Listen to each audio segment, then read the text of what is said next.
আজকে একটি জন্মদিনের দাওয়াতে এসেছি, গিয়ে দেখি বাচ্চা পার্টিরা সবাই বেলুন টেলুন ফুলিয়ে রেডি। আর আসার পরে আমার একটা দায়িত্ব থাকে, সেইগুলো হচ্ছে যে এগুলো সাজানোর। তো আসার লেগে পড়ছিলাম সাজানোর জন্য।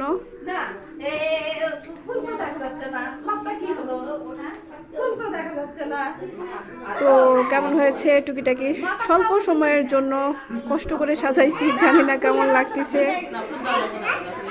তো সবাই জানাবেন একটু কেমন লাগছে। আর এই যে হচ্ছে কি হাঁটবে বাবা, মাছিকে তাড়াচ্ছ, কেমন করে তাড়াই দিচ্ছ? একটু হাট হাট করে তাড়াইতে হয়। হ্যাঁ মাশাআল্লাহ, ওই মাছি তাড়াচ্ছে কেমন করে, দেখছেন কি অবস্থা। আছে নিমকি, বার্থডে কেক, অন্যান্য খাবার, ওই মাছি তাড়াচ্ছে এরকম করে হাট হাট।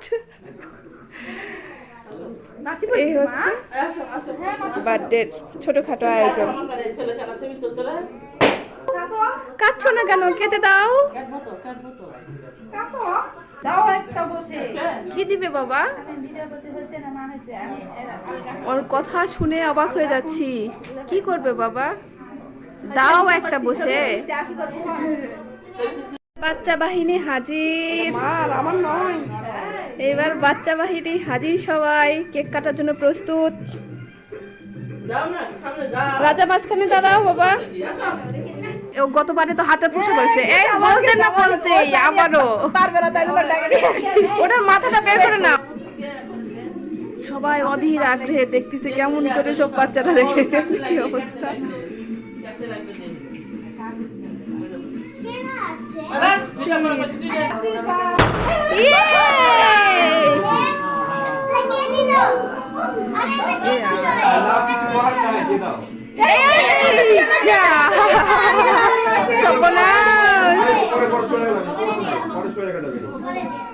কেকের মধ্যে দিয়ে না মা, এদিকে দাও। হ্যাঁ এদিকে দাও, তাহলে আমরা ভিডিও তুলবে। কেকের মধ্যে দিয়ে না, উপর দিকে দিতে হয়, উপর দিকে দাও, উপর দিকে। হ্যাঁ এই কেকটা দিয়ে না, এদিকে দাও। এবার কেক খাওয়ার পর্ব। কেক কাটা হয়ে গিয়েছে, বাবা খাওয়াই দিচ্ছে। তো আসলে ছোট ছোট বাচ্চাদেরকে এতটুকু আনন্দ দিতে পারাটাই অনেক বেশি বাবা মার জন্য পাওয়া।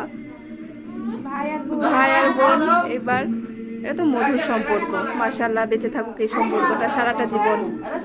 সবাই ওদের জন্য দোয়া করবেন, বিশেষ করে বাচ্চাটার জন্য। পুচকে খাওয়া দাও।